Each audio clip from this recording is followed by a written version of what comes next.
I stood in the middle of Romano's Italian restaurant as my sister Amanda declared loudly for everyone to hear that I was no longer family because I refused to pay her husband Derek's gambling debts. The entire extended family applauded her announcement during what was supposed to be our father's birthday celebration. I felt humiliated and betrayed as relatives I had helped for years turned against me. 1 hour later, when the bill arrived, Amanda's credit card got declined. All eyes turned to me expectantly, but instead of saving them, I simply stood up and walked toward the exit. Let me explain how I got to that moment of public humiliation. My name is Clark, and for the past 8 years, I have been my family's financial safety net. After dropping out of college to care for my sick mother, I built a successful landscaping business from nothing more than determination and a borrowed pickup truck. While my friends were earning degrees, I was learning the hard way how to run equipment, manage crews, and satisfy demanding clients who expected perfection from their outdoor spaces. My business, Green Valley Landscaping, started with basic lawn maintenance, but grew into comprehensive landscape design and installation. I specialized in drought-resistant gardens and sustainable irrigation systems, which became increasingly popular in our part of California. By age 28, I employed 12 full-time workers and had contracts with 3 major housing developments. Success came through 16-hour workdays, calloused hands, and an unwavering commitment to quality that earned me referrals from satisfied customers. But success also made me the family's go-to person for financial emergencies. When Amanda wanted her dream wedding at the Ocean View Country Club, I wrote a check for $15,000 without hesitation. When my cousin Jessica needed money for nursing school after her parents lost their jobs, I covered her tuition for 3 semesters. Uncle Frank's cancer treatment required experimental therapy, not covered by insurance, so I paid the medical bills totaling $23,000. When Dad's auto repair shop struggled during the economic downturn, I quietly transferred money into his business account to keep the doors open and his employees paid. Each time I told myself this was what family did for each other. Mom had always taught us that blood was thicker than water, and helping family was not just an obligation, but a privilege. She died believing our family would always support each other through thick and thin. I honored her memory by living that principle, never expecting anything in return, except the knowledge that my loved ones were safe and secure. 3 months ago, everything changed when I discovered Derek owed $47,000 to various creditors. Amanda came to my house on a Tuesday evening, tears streaming down her face, explaining that Derek had developed a serious gambling problem. She said he started with small bets on basketball games, but escalated to high-stakes poker and online sports betting. The debt included credit cards maxed out for cash advances, personal loans from multiple banks, and money borrowed from friends who were now demanding repayment. Amanda begged me to help, claiming Derek would lose his job at First National Bank if anyone discovered his financial troubles. She painted a picture of Derek as a good man who made mistakes but deserved a second chance. According to Amanda, Derek was ashamed and willing to do whatever it took to make things right. She assured me this was just a temporary setback and that Derek had learned his lesson about gambling. I offered to pay for professional gambling addiction treatment instead of simply covering the debts. There were excellent programs at facilities like Pine Grove Recovery Center, where Derek could get the help he truly needed. I explained that just paying off gambling debts without addressing the underlying addiction would likely lead to more gambling and larger debts down the road. Treatment was the responsible approach that would actually solve the problem rather than enabling it to continue. Derek reacted with explosive anger when Amanda presented my offer. He stormed into my office the next day, red-faced and shouting that he did not need therapy or counseling. Derek insisted he just needed one substantial loan to get even with his creditors, and then he would never gamble again. He claimed his gambling was under control, and that his recent losses were just bad luck that would eventually turn around. Derek demanded I trust him as family and stop treating him like a child who needed supervision. When I held firm on my position about treatment, Derek accused me of being controlling and self-righteous. He said I was using my money to manipulate the family and make everyone dependent on my approval. Derek claimed I enjoyed being seen as the family savior and that I was prolonging his crisis because it made me feel important. His words stung because they twisted my genuine desire to help into something selfish and manipulative. The situation escalated when other family members began taking sides. Dad stopped returning my phone calls after Derek convinced him that I was being unreasonably stubborn. Jessica started making passive-aggressive comments about how some people forget where they came from once they become successful. Uncle Frank suggested I was judging Derek too harshly and should remember that everyone deserves forgiveness and second chances. Amanda launched a systematic campaign to portray me as selfish and uncaring. She told relatives that I was hoarding money while Derek suffered from stress and anxiety about his debts. She shared selective details about my business success, emphasizing my profits while downplaying the risks and hard work involved. Amanda painted Derek as a victim of circumstances beyond his control, and me as someone who could easily solve the problem, but chose not to out of spite. The pressure intensified when Amanda announced she was pregnant.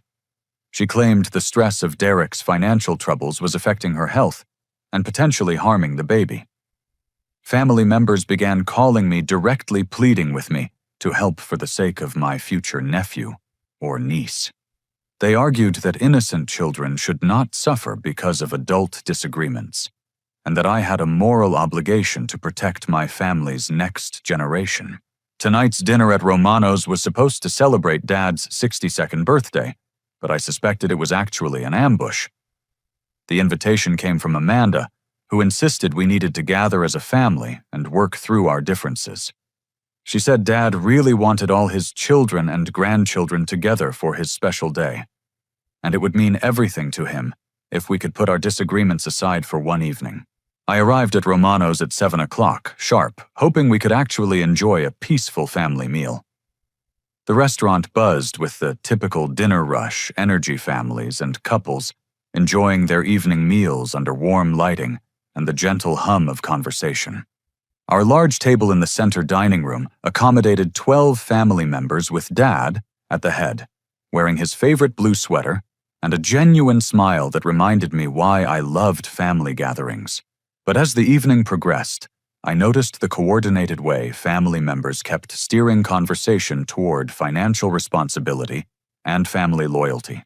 Tommy shared a story about helping his neighbor through a difficult time, emphasizing how good it felt to be generous when someone really needed help. Jessica mentioned how grateful she still was for educational support she had received, and how it changed her entire life trajectory. The comments felt rehearsed and pointed each one designed to remind me of my capacity to help and the positive impact my generosity had made in the past. Dad nodded approvingly at each story, occasionally glancing at me with an expression that seemed to say he hoped I was listening and learning from these examples of proper family behavior. Amanda sat directly across from me, occasionally touching her still flat belly and talking about her hopes and dreams for the future. She mentioned wanting to provide a stable home for her child and how important it was for children to grow up feeling secure and loved.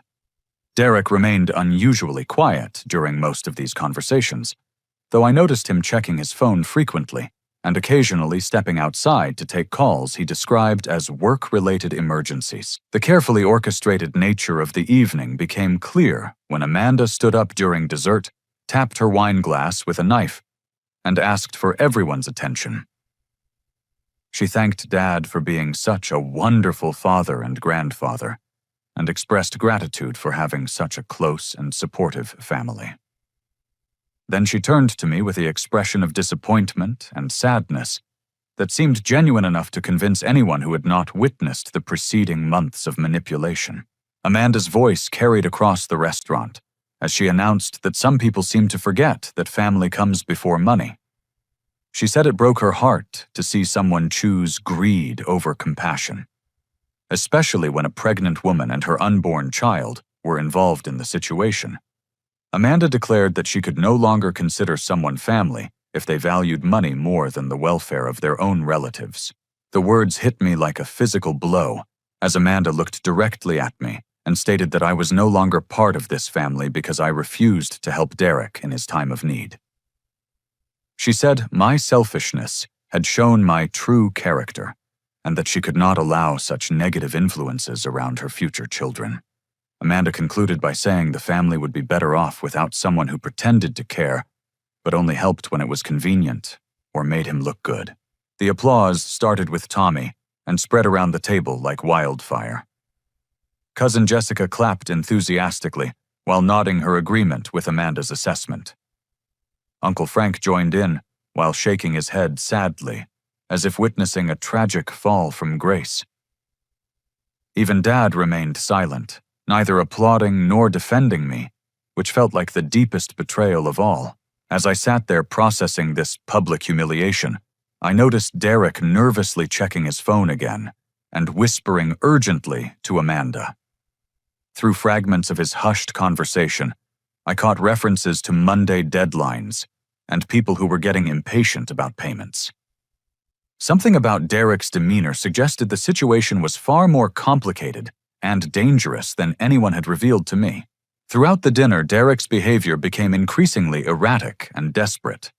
While Amanda delivered her carefully crafted speeches about family loyalty, Derek ordered bottle after bottle of expensive wine as if celebrating some victory that had not yet occurred. He made grandiose toasts about the importance of family bonds and how real relatives always supported each other through difficult times. Each toast seemed designed to reinforce the guilt-inducing narrative Amanda was weaving, but Derek's nervous energy suggested he was barely maintaining control of his emotions. Between courses, Derek stepped outside multiple times for what he claimed were urgent business calls from bank clients. However, his conversations were anything but professional. Through the restaurant's large windows, I could see him pacing frantically while shouting into his phone, occasionally punching the air in frustration and checking his watch obsessively. These were not the calm, measured discussions of a banking professional, but the desperate negotiations of someone facing imminent consequences. During one of Derek's absences, I overheard fragments of conversation between other family members that revealed shocking truths about their financial situations. Jessica quietly confessed to Tommy that she had not actually attended nursing school in 4 months because she could no longer afford the tuition payments.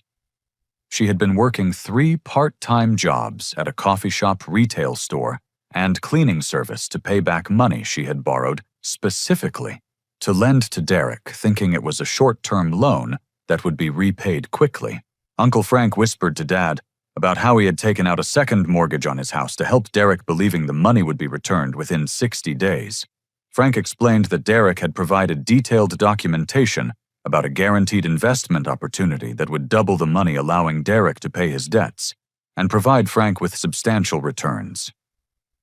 Instead, Derek had apparently gambled away Frank's money within 2 weeks, leaving Frank facing foreclosure on the house where he had lived for 37 years. Most shocking was learning that Dad's auto repair shop was only 3 weeks away from permanent closure. Dad had given Derek complete access to the business checking account after Derek claimed he could invest the shop's profits in high-yield certificates of deposit through his banking connections. Instead, Derek had systematically drained the account to fund his gambling addiction, leaving Dad unable to pay suppliers, employees, or rent on the commercial property that housed his lifelong business. Amanda herself had not paid her mortgage in 4 months, living in a constant state of panic about losing the house she and Derek had purchased just 2 years earlier. She had borrowed against her retirement account, maxed out multiple credit cards, and even sold her grandmother's jewelry collection to provide Derek with gambling money. Despite these desperate measures, their financial situation continued deteriorating because Derek's gambling had become completely compulsive and uncontrolled. The manipulation network extended beyond immediate family members. Tommy admitted to Jessica that he had been providing Derek with detailed information about my business contracts, client payments, and equipment purchases. Derek had specifically requested this intelligence gathering, claiming he needed to understand my financial capacity to determine how much help I could realistically provide. Tommy thought he was helping facilitate a family reconciliation, not realizing he was participating in an elaborate scheme to extract money from me. During Derek's next phone call outside, I received an urgent text message from Luis, my business partner and foreman. He warned me that Derek had been calling our clients directly, telling them that I was experiencing serious financial difficulties and might not be able to complete their landscaping projects on schedule. 3 major contracts worth over $60,000 were now in jeopardy because clients were concerned about my company's stability and considering hiring alternative contractors to avoid potential problems. This revelation was particularly devastating because my business reputation was built on reliability and trustworthiness. Clients hired Green Valley Landscaping because they knew I would deliver exactly what I promised on time and within budget. Derek's interference was not just about money, but was actively sabotaging the professional relationships I had spent years building through consistent performance and integrity. When Derek returned from his latest phone call, his face was pale and sweaty despite the cool evening air. He immediately ordered another bottle of wine and began drinking more heavily than before, his hands shaking slightly as he poured. Derek's conversation became increasingly loud and inappropriate, making other restaurant patrons glance over at our table with expressions of concern and annoyance. Through Derek's increasingly careless phone conversations, I began piecing together the true scope of his gambling debts. The $47,000 Amanda had originally mentioned was apparently just the tip of the iceberg. Derek owed money to multiple bookmakers' online gambling sites, and what sounded like less legitimate lending sources that charged extremely high interest rates and employed aggressive collection methods. One particular phone call revealed that Derek actually owed $138,000 to various creditors, including several organizations that were not traditional banks or credit companies. Derek's side of the conversation included references to extending deadlines, negotiating payment plans, and pleading for more time to secure funds from family sources. The desperation in his voice suggested these were not patient, understanding creditors, but people who expected immediate payment and had unpleasant consequences for those who failed to deliver. The most disturbing revelation came when Derek stepped into the restaurant's bathroom, and I overheard him on a call with someone he addressed as Mr. Castellano. Derek was explaining that he had a family member with substantial assets who would definitely cover the debt by Monday morning. He provided specific details about my business, including the estimated value of my equipment property and client contracts. Derek assured this Mr. Castellano that the money was essentially guaranteed because family pressure would force me to pay rather than see my relatives face serious consequences. As Derek concluded this call, he mentioned that tonight's dinner was specifically designed to secure my commitment to paying the debt. He sounded confident that the combination of public pressure, family guilt, and concern for Amanda's pregnancy would leave me no choice but to provide the necessary funds. Derek even laughed while describing how he had orchestrated the entire evening to manipulate my emotions and force my cooperation. When Derek returned to the table, I noticed Amanda watching him with an expression that wasn't love or partnership, but fear. Her occasional touches to her belly seemed less like protective maternal gestures and more like nervous habits of someone under tremendous stress. When Derek leaned over to whisper in her ear, Amanda flinched slightly and nodded quickly, as if agreeing to instructions rather than receiving affectionate comments. The most shocking revelation occurred when Amanda excused herself to use the restroom, and I followed to check on her well-being. In the hallway outside the bathrooms, Amanda broke down completely and admitted that the pregnancy announcement from last month had been Derek's idea, not a genuine medical condition. She explained that Derek had convinced her to fake the pregnancy as emotional leverage to force my cooperation, arguing that family members always rallied around expectant mothers and unborn children. Amanda showed me the fake pregnancy padding she had been wearing under her loose-fitting dress, explaining that Derek had purchased it online and insisted she wear it to family gatherings to maintain the deception. She was terrified about what would happen when people expected to see a growing belly and eventually demanded to meet a non-existent baby. Derek had assured her they would figure out a solution to that problem after they secured the money to pay his debts. Through her tears, Amanda revealed that Derek had been emotionally and financially abusing her for months. He controlled all their bank accounts, monitored her spending, and threatened to leave her penniless and homeless if she refused to help him manipulate our family. Derek had convinced Amanda that his gambling debts were somehow her fault for not being supportive enough of his investment strategies, and that she owed him complete loyalty and assistance in securing funds from any available source. Amanda also confessed that Derek had been giving her pills to help her stay calm during stressful family interactions. She showed me a small bottle of pills Derek claimed were herbal supplements for anxiety, but the labeling looked suspicious and unprofessional. Amanda said the pills made her feel disconnected and compliant, which Derek claimed was necessary to help her handle the pressure of their financial situation without breaking down in front of family members. The final piece of Derek's elaborate deception became clear when Amanda admitted that Derek knew the owner of Romano's restaurant and had specifically chosen this location for tonight's confrontation. Derek had arranged for our large table in the center of the dining room to ensure maximum visibility for what he expected would be my public capitulation to family pressure. He had even instructed the restaurant staff to make the evening memorable and provide excellent service, because he anticipated celebrating a major financial breakthrough. Most disturbing was Amanda's revelation that Derek had invited a reporter from the local newspaper to be present at the restaurant tonight. Derek expected that after I agreed to pay his debts, the family would have a touching reconciliation that would make a heartwarming human interest story about the power of family love and forgiveness. The reporter was supposed to witness and document Derek's redemption and our family's triumph over adversity through unity and sacrifice. Instead, Derek's carefully orchestrated plan was about to collapse spectacularly, and I was finally beginning to understand the full extent of his desperation and manipulation. Using my phone discreetly under the table, I began researching Derek's claims about his employment and financial situation. A quick search of the First National Bank employee directory revealed that Derek's name had been removed from their staff listings. Further investigation through professional networking sites showed that Derek's employment status had changed to seeking new opportunities approximately 2 months ago, contradicting his claims about still working at the bank and needing to protect his professional reputation.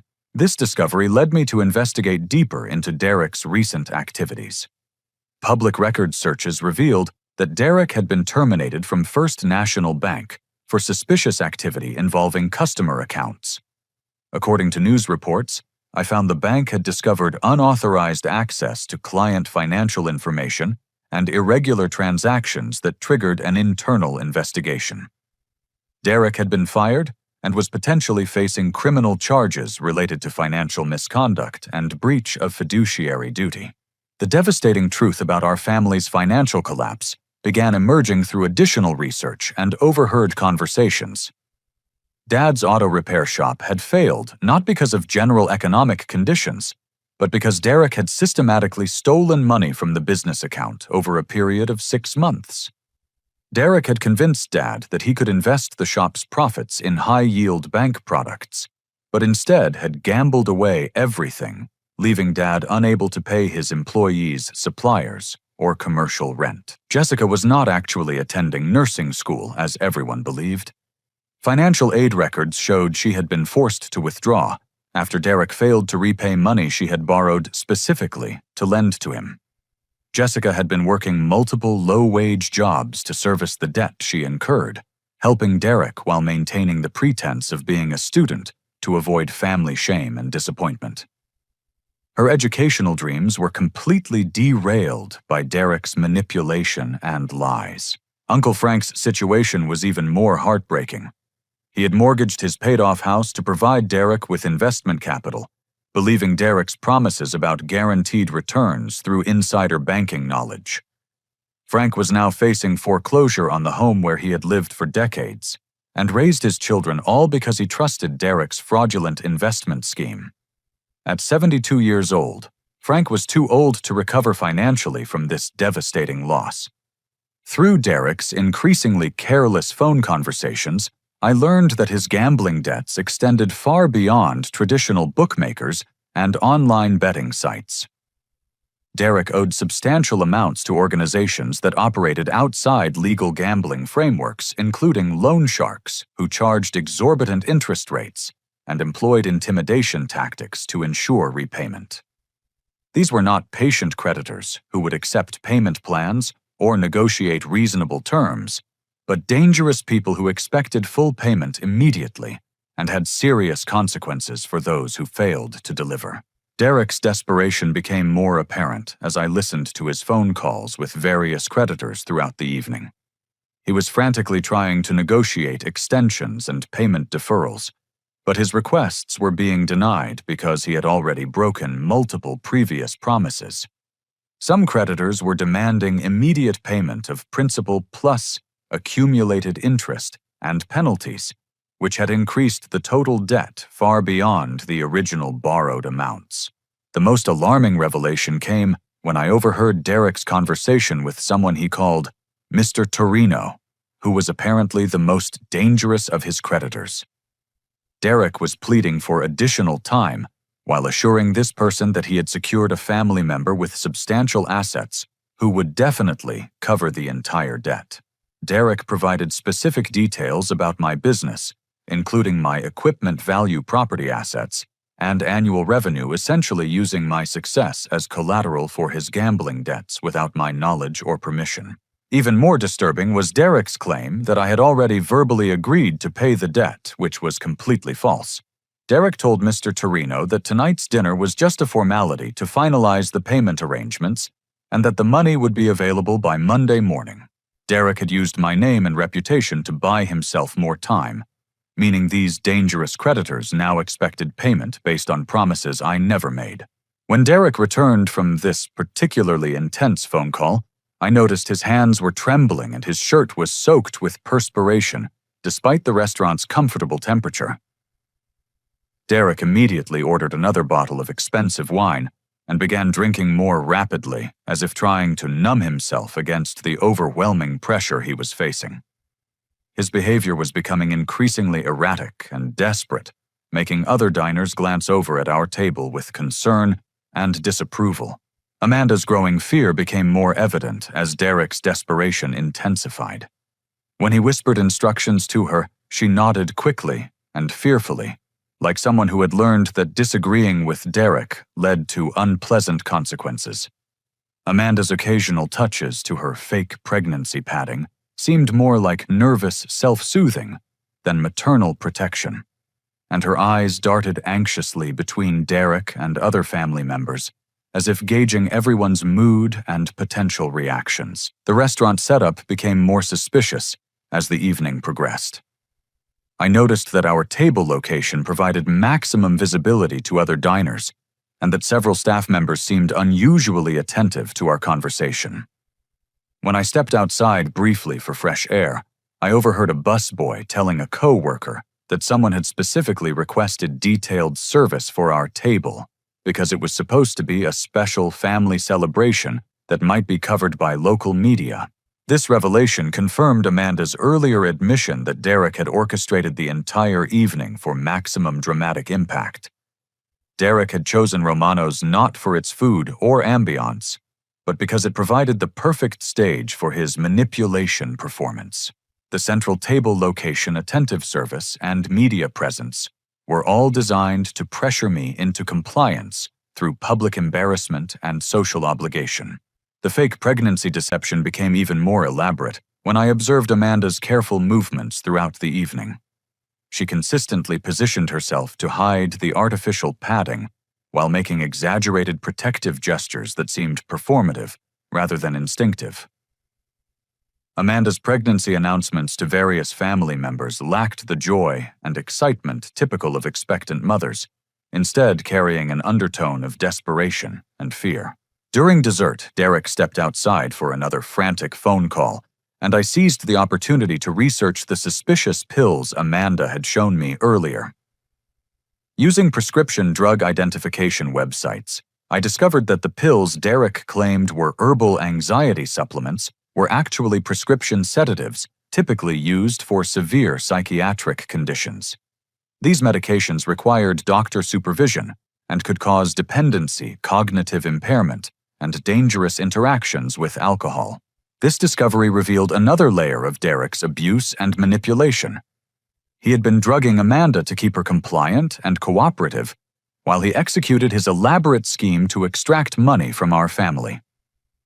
The pills explained Amanda's unusual passivity and her willingness to participate in obviously unethical deceptions, like faking pregnancy, and publicly humiliating me at a family gathering. When Derek returned from his latest phone call, his face was ashen, and his movements were shaky and uncoordinated. He had apparently received news that made his situation even more desperate, because he immediately began drinking heavily and making increasingly inappropriate comments about family loyalty and financial obligations. Derek's behavior was drawing negative attention from other restaurant patrons and creating an uncomfortable atmosphere for everyone at our table. The most shocking revelation occurred when I overheard Derek's whispered conversation with the local newspaper reporter who had been dining alone at a nearby table. Derek was explaining that the story had changed from a family reconciliation to something potentially more dramatic and newsworthy. Instead of documenting my generous support for family members in crisis, the reporter might witness a family being torn apart by greed and selfishness, which could make an even more compelling human interest piece. Derek actually seemed pleased about this alternative narrative, suggesting that negative publicity about my refusal to help family might pressure me into compliance after the fact. He mentioned that business owners were particularly vulnerable to bad publicity, and that community shame might accomplish what family guilt had failed to achieve. Derek was so desperate that he was willing to destroy my reputation and business relationships to force my cooperation with his scheme. As the evening reached its climax, I realized that Derek had systematically lied to everyone about everything. His employment status, debt amounts, gambling addiction, severity, family financial situations, and even his relationship with Amanda were all based on deception and manipulation. Derek had created an elaborate web of lies that had trapped our entire family in financial and emotional crisis, while he pursued his gambling addiction without any regard for the consequences to others. The most devastating realization was that Derek had already told his most dangerous creditors that I would pay his debts using my name and business reputation as collateral without my permission. If I refused to pay, these criminals would assume I was breaking a promise I never made, potentially putting my business and personal safety at risk. Derek's manipulation had extended beyond emotional blackmail to potentially criminal fraud and extortion. As the evening wound down, the waiter approached our table with a leather folder containing the bill for our elaborate dinner celebration.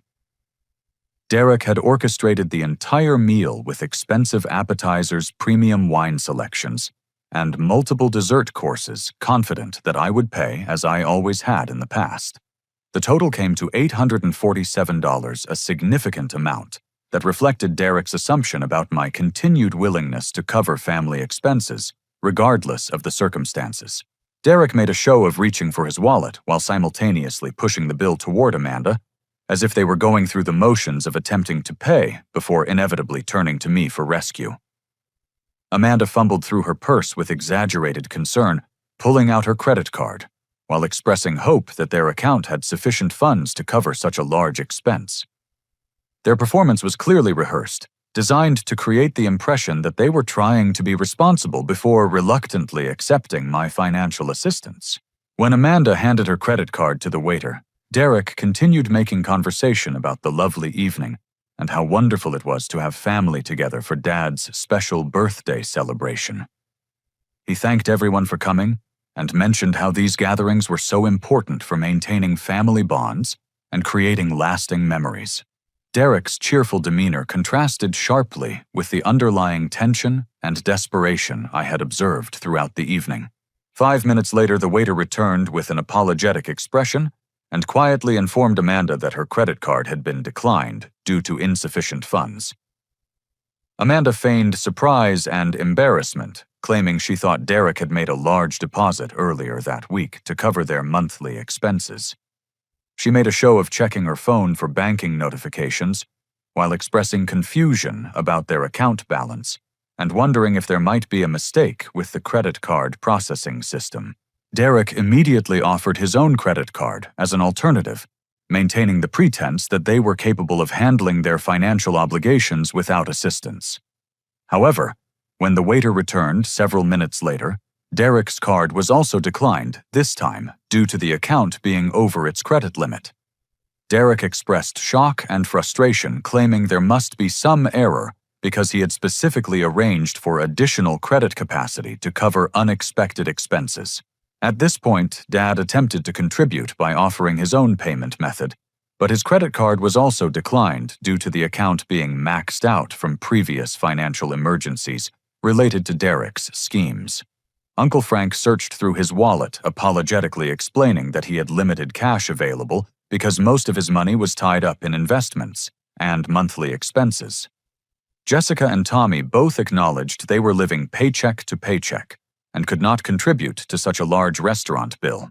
The situation became increasingly awkward as our family's financial limitations became apparent to other restaurant patrons who could not help but observe our payment difficulties. The waiter remained professional but clearly needed resolution of the billing situation so he could attend to other tables and complete his evening responsibilities. Other family members began shifting uncomfortably in their seats as the realization set in that none of them could actually afford the expensive meal Derek had ordered for everyone. Every family member gradually turned their attention toward me with expectant expressions, assuming I would step in to resolve the payment crisis, as I had countless times before. Tommy made a lighthearted comment about me always being the family's financial hero who saved the day when unexpected expenses arose. Jessica mentioned how grateful everyone was to have such a successful and generous relative who could handle situations like this without any personal hardship or sacrifice.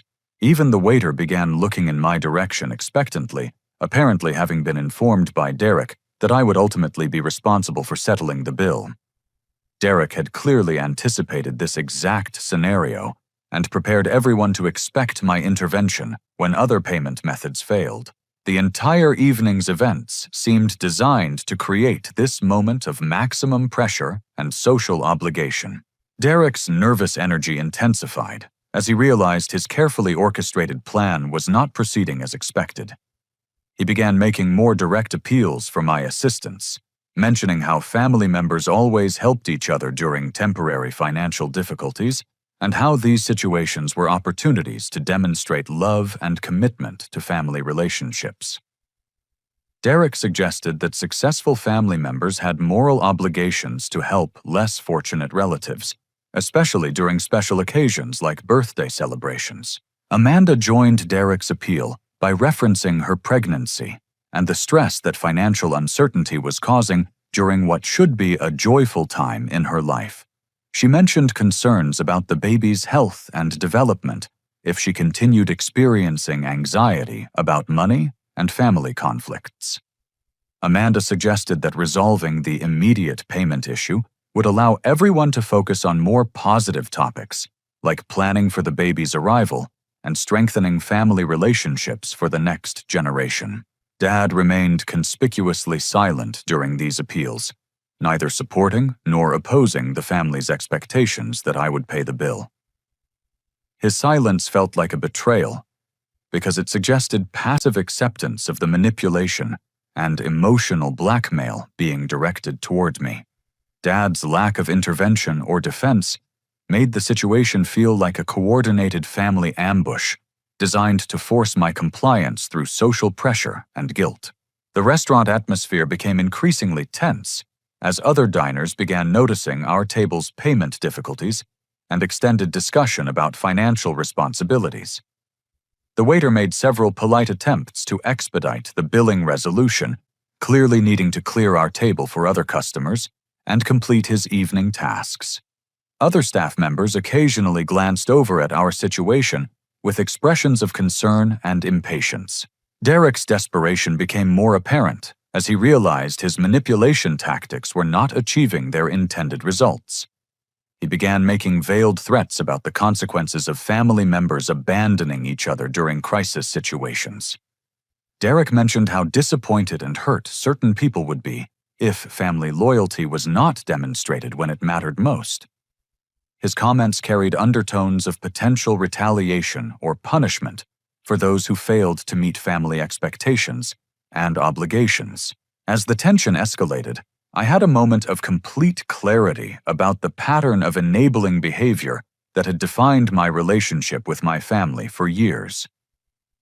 Every time I rescued them from financial difficulties, I prevented them from learning to solve their own problems and face the natural consequences of their decisions.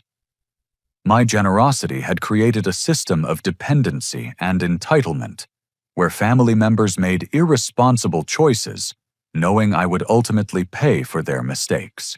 Amanda made one final emotional appeal, crying about the potential loss of her home, her fears about raising a child in poverty, and her desperate need for family support during the most vulnerable time in her life. She begged me to remember our childhood bond and all the happy memories we shared growing up together. Amanda pleaded with me to consider what our deceased mother would want me to do in this situation, and how disappointed Mom would be to see our family torn apart by financial disagreements. Derek became increasingly agitated as his manipulation tactics failed to achieve the desired response. He stood up abruptly and began speaking loudly enough for other restaurant patrons to hear, accusing me of selfishness and cruelty toward my pregnant sister and elderly father. Derek claimed that my refusal to help demonstrated a complete lack of character and family values, suggesting that financial success had corrupted my moral compass and made me forget my obligations to those who had supported me throughout my life.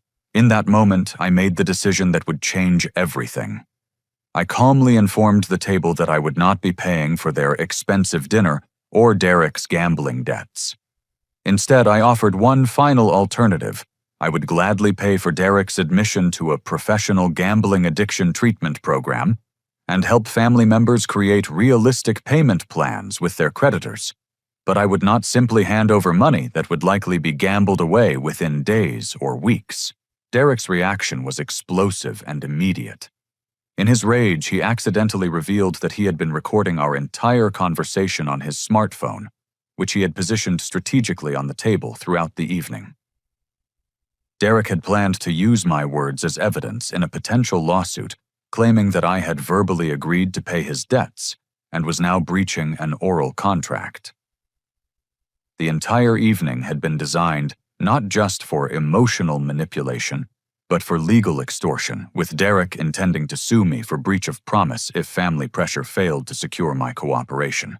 This revelation shocked everyone at the table, including family members who had not known about Derek's recording scheme or his plans for potential legal action against me.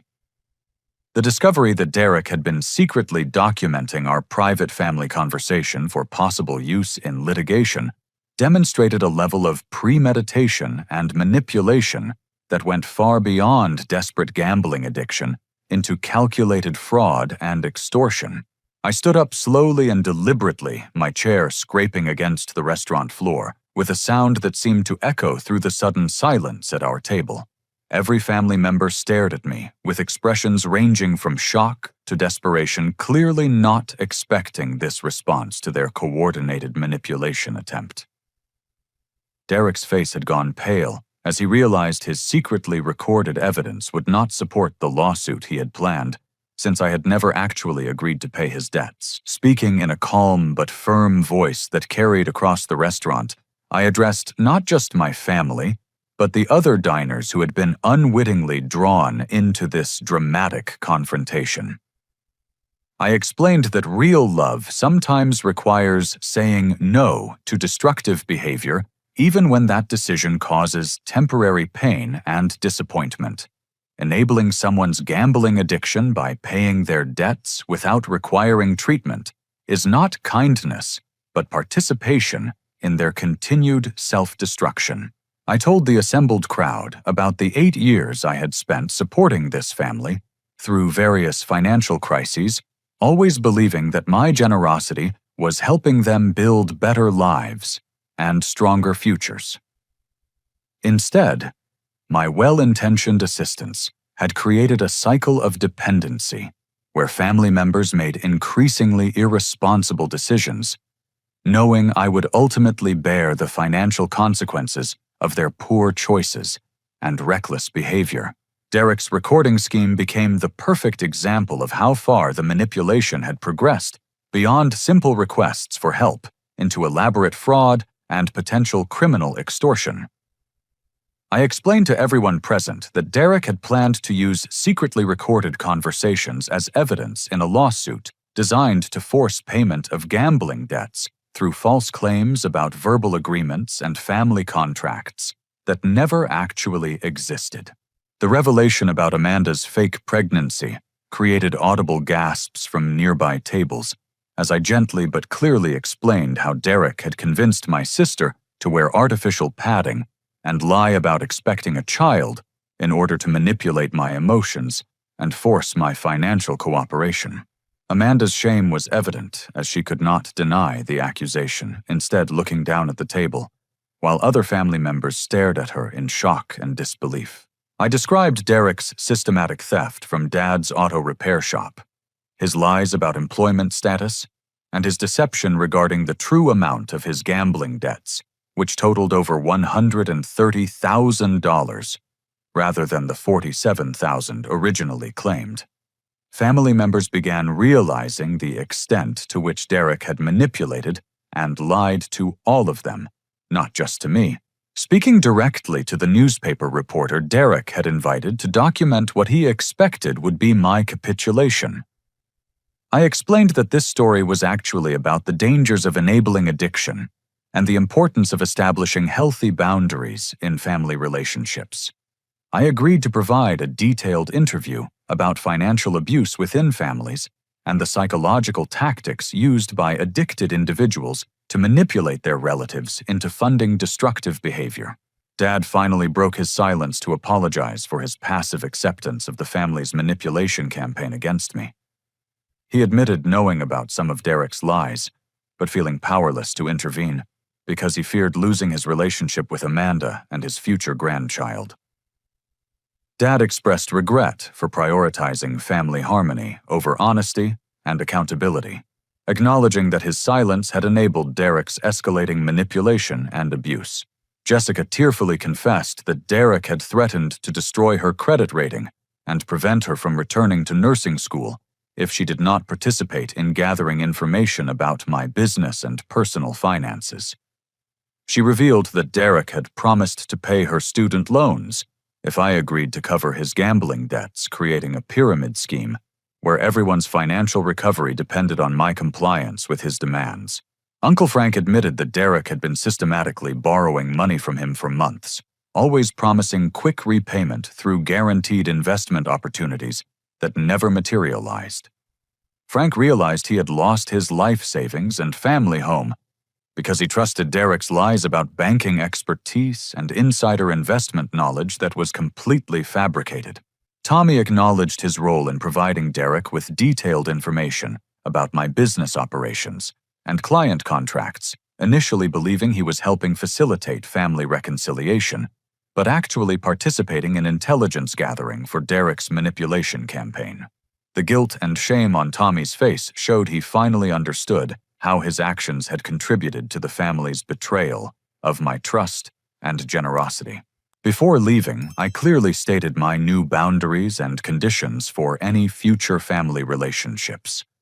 I would gladly help family members who genuinely wanted to improve their lives through education treatment or legitimate business planning, but I would never again enable addiction or pay for the consequences of irresponsible financial decisions. Family members who wanted my support would need to demonstrate commitment to positive change through their actions, not just their promises. I left my business card on the table and told them they could contact me when they were ready for real help, rather than just money. I emphasized that genuine assistance meant supporting their efforts to solve problems, not solving problems for them while they continued making the same mistakes repeatedly. Recovery from addiction and financial irresponsibility required personal accountability and sustained effort, not just an injection of cash to postpone consequences.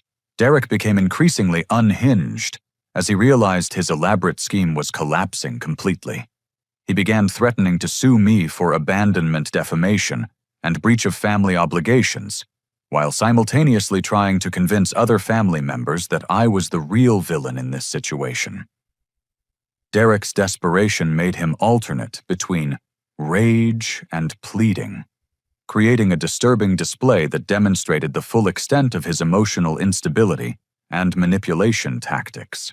Restaurant security approached our table as Derek's behavior became disruptive to other diners and potentially threatening to staff and customers. Derek was shouting about family betrayal and financial revenge, while making wild gestures that knocked over wine glasses and disturbed nearby tables. The professional calm of the restaurant environment had been completely destroyed by Derek's inability to accept that his manipulation campaign had failed. As I walked toward the exit, Amanda suddenly collapsed and began convulsing, creating immediate medical emergency that required paramedic response. The pills Derek had been giving her to keep her compliant during family gatherings were actually powerful prescription sedatives that could cause dangerous reactions, especially when combined with alcohol. Amanda's medical crisis provided dramatic evidence of Derek's willingness to drug and abuse family members to maintain control over his schemes.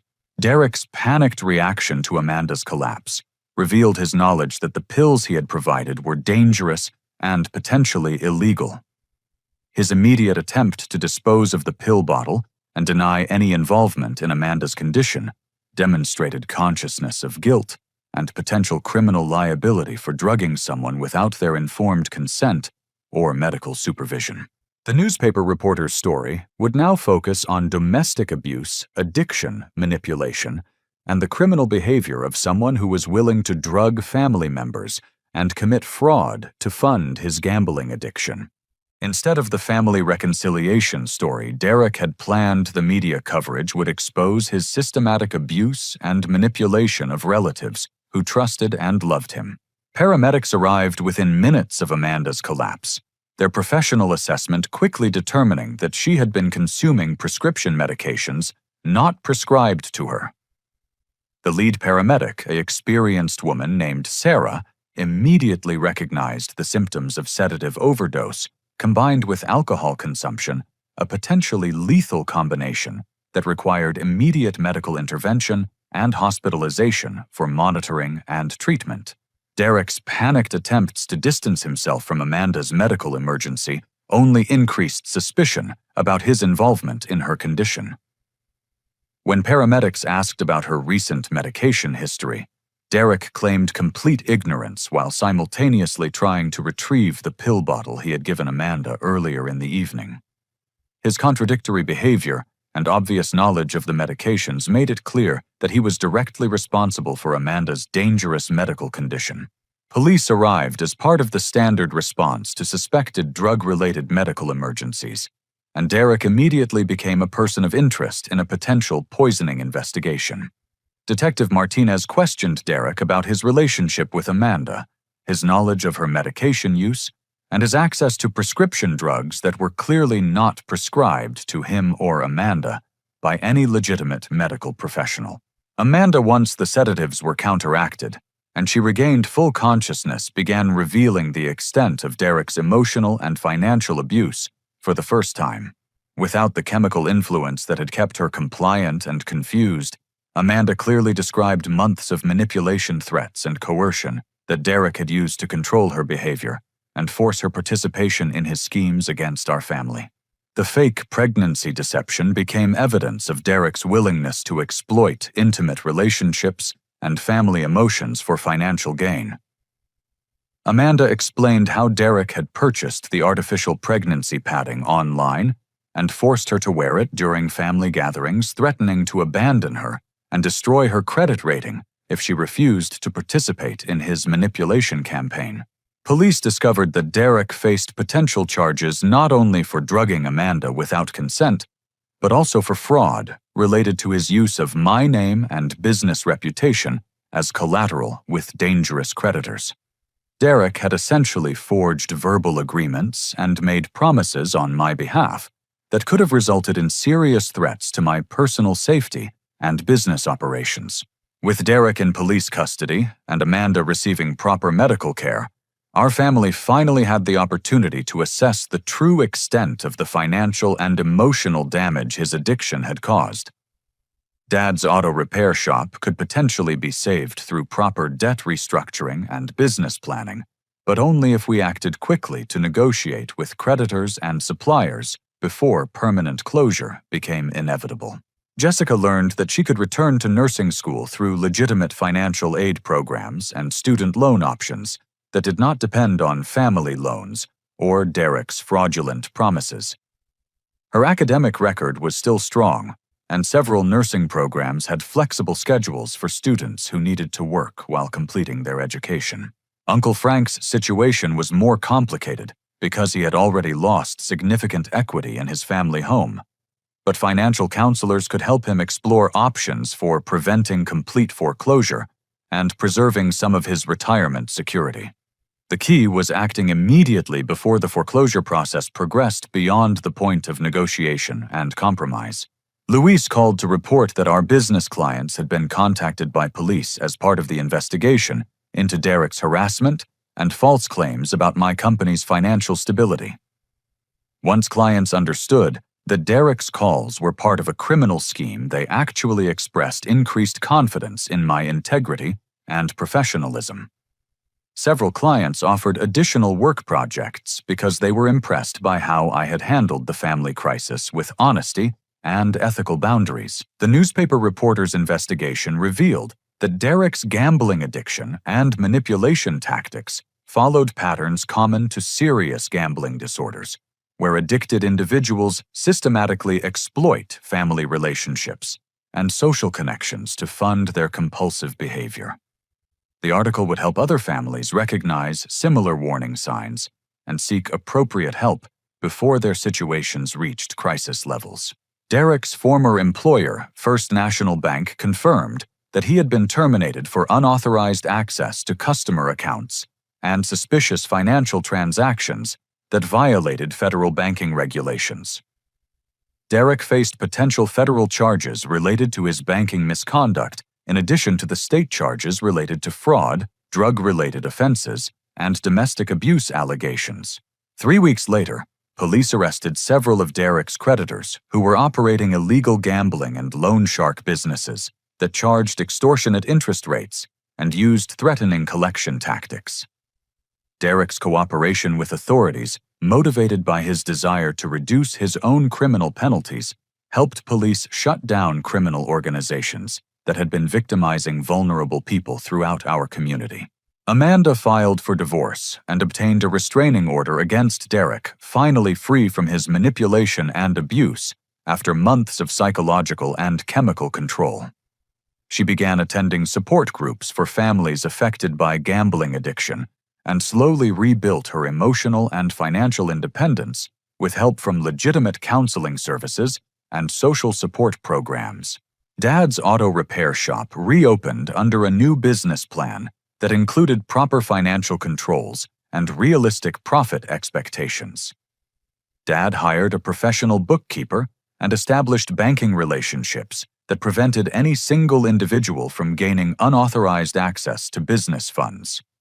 His reputation in the community was actually enhanced by his honesty about the financial difficulties and his commitment to operating ethically going forward.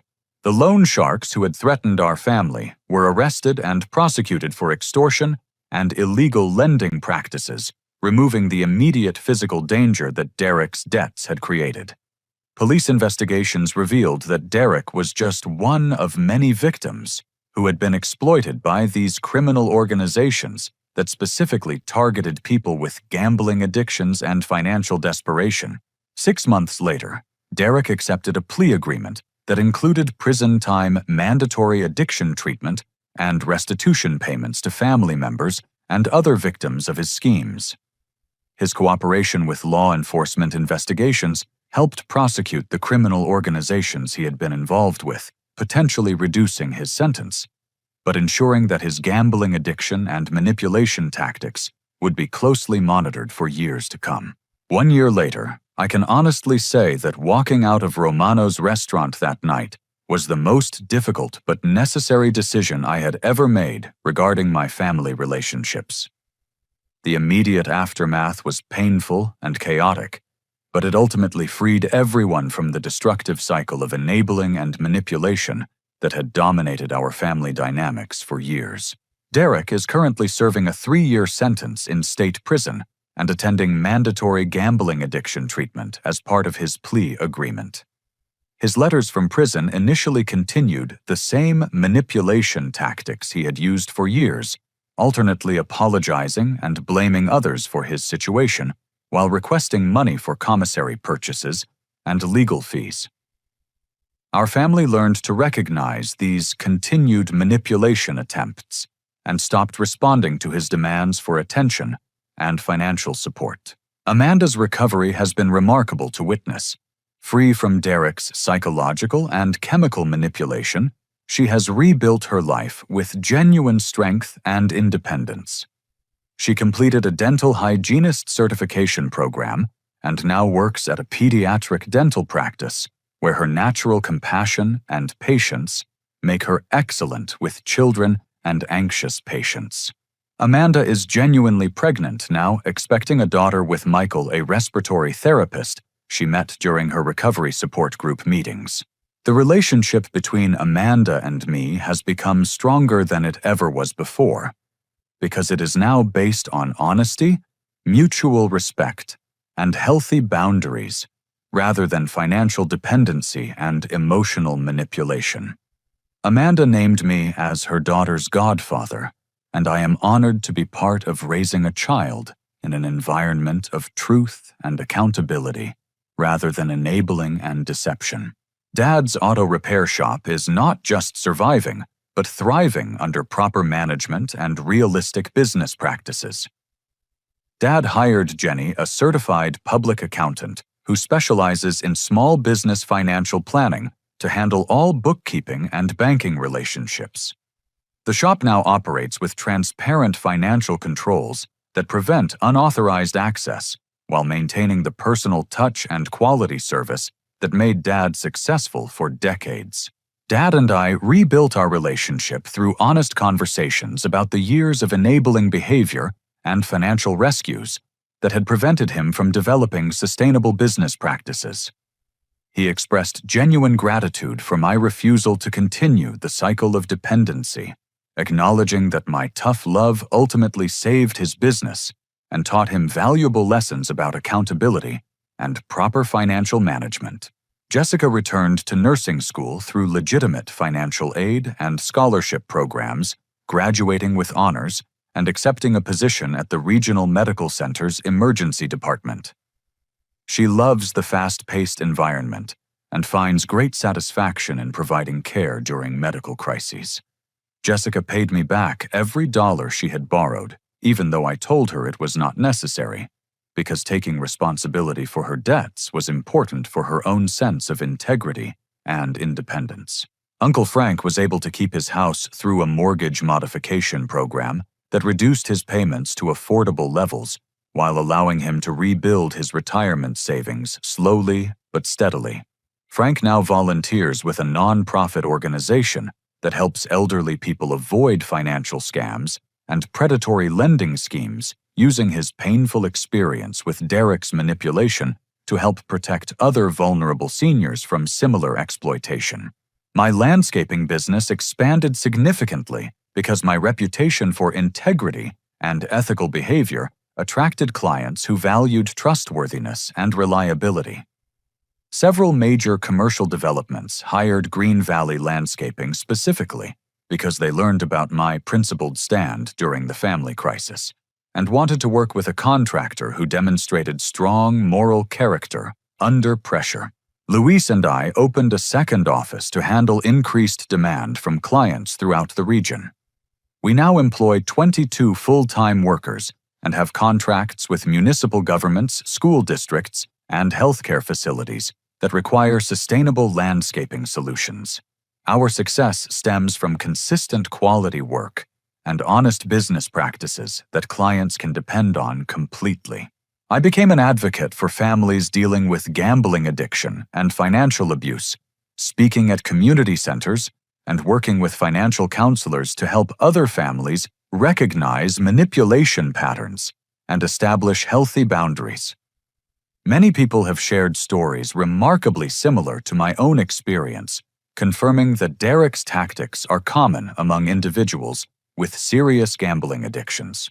The support groups I facilitate focus on helping family members distinguish between genuine assistance and enabling behavior that perpetuates destructive patterns. We emphasize that real love sometimes requires refusing to rescue people from the natural consequences of their choices, allowing them to experience the discomfort necessary for genuine change and growth. Amanda attends these support group meetings, regularly sharing her story of recovery from both addiction-related abuse and the enabling behaviors that allowed Derek's manipulation to continue for so long. Her testimony helps other family members understand that victims of manipulation often participate unwillingly in schemes that harm their relatives, and that healing requires forgiveness for both the manipulator and those who were coerced into enabling destructive behavior. The newspaper article about our family's crisis became a widely shared piece that helped other communities recognize the warning signs of gambling addiction and financial abuse within families.